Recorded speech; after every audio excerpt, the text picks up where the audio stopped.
안녕하십니까, 브라톤입니다. 오늘은 어제 많은 사람들을 떨게 했었던 일본 중앙은행의 금리 인상에도 엔화 약세의 증시 강세 이유를 한번 보도록 하겠습니다. 어제 아침에 네이버에서 그 미국 CPI 물가 상승률 2.7%가 나와서 하회했다라는 이야기가 그 속보로 떴습니다. 근데 댓글을 보니까 일본의 소비자 물가 지수가 뭐가 중요하냐, 이게 무슨 속보냐라고 막 이렇게 댓글 달아놓으신 분들이 계시던데, 이 전 세계 금융의 흐름이 일본을 중심으로 이루어지기 때문에 그렇습니다.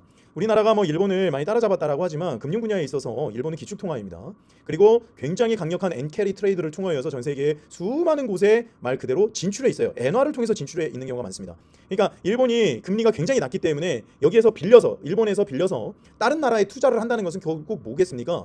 일본의 돈이 전 세계에 진출하게 되었던 교두보를 마련했다는 거예요. 그렇기 때문에 일본의 물가 상승률이나 이런 것들이 어제 만약에 CPI가 초과를 했었다면 우에다 총리가 나와서 굉장히 매파적인 발언을 하면서 매파적 금리 인상을 했겠습니다. 그런데 금리 인상을 하면서 0.75%가 돼서 한 30년 가운데 가장 높은 금리를 했음에도 불구하고 비둘기파적인 금리 인상을 했다는 것이죠. 그리고 보통 비트코인이나 이런 것들이 금리 인상을 작년에 8월 5일 날 기습적으로 올렸을 때 굉장히 많이 폭락했고 올릴 때마다 한 30% 40%막 빠졌단 말이에요. 그런데 이게 이미 선반영이 됐다는 겁니다. 10월 초부터 시작해서 12만 7천 달러인가요? 거의 찍고 나서 지금 8만 8천 왔다리 갔다리 할 정도로 어마어마하게 많이 빠졌잖아요. 이게 선반영이 됐다는 겁니다.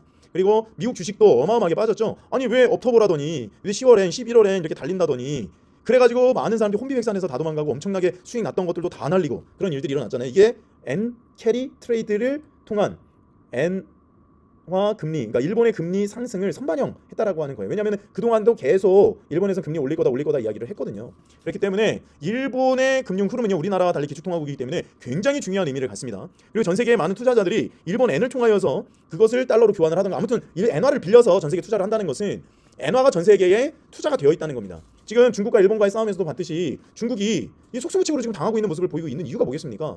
엔화가 전 세계를 장악하고 있기 때문에 다른 나라나 미국이나 일본 편을 들 수밖에 없는 거예요.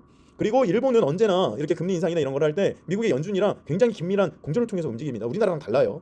우리나라는 이 정치력의 그 정권이 바뀜에 따라 이랬다 저랬다 하잖아요. 일본은 거의 자민당 독재 체제이기 때문에 많이 흔들리고 있다고 하긴 하지만 여전히 자민당 거의 일당 독재입니다. 뭐 독재라고 하긴 조금 그렇긴 한데 아무튼 유사민주주의라고 불려요. 그런데 미국이랑 긴밀히 협조를 하기 때문에 그 뭐라 그랬죠? 경색됐다 그러나요? 이렇게 딱 경직된 정치 구조를 가지고도 패권 국가가 될 수 있다는 겁니다. 뭐 일본이 무슨 패권 국가냐? 금융을 조금이라도 아신다면 일본은요, 금융 패권 국가 중에 하나입니다. 일본과 유럽이 무너지지 않는 이유가 바로 여기에 있어요. 금융에 있습니다. 그렇다면 어제 왜 무너지지 않았냐, 증시가? 미국 증시도 왜 무너지지 않았냐? 많은 사람들이 엔키레이 트레이드가 없을 거다 뭐 없었는데 이미 일어났어요. 이미 일어나서 한번 보겠습니다. 여전히 큰 국내외 금리 격차, 일본을 중심으로.